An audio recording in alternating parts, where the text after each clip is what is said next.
கண்ணனை காணாத கண்களில்லை, காணாமல் நாளது நகர்வதில்லை. கண்ணன் என்றாலும் கள்வன் என்றாலும் கருணை புரிவான் ஸ்ரீ கிருஷ்ண பகவான்.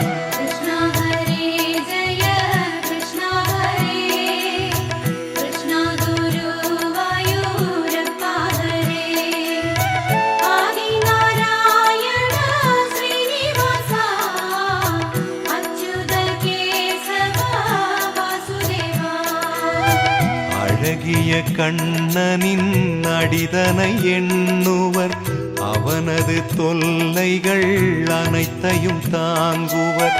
வெண்ணையை திருடிய கண்ணனின் லீலையை கண்டு ரசிப்பதே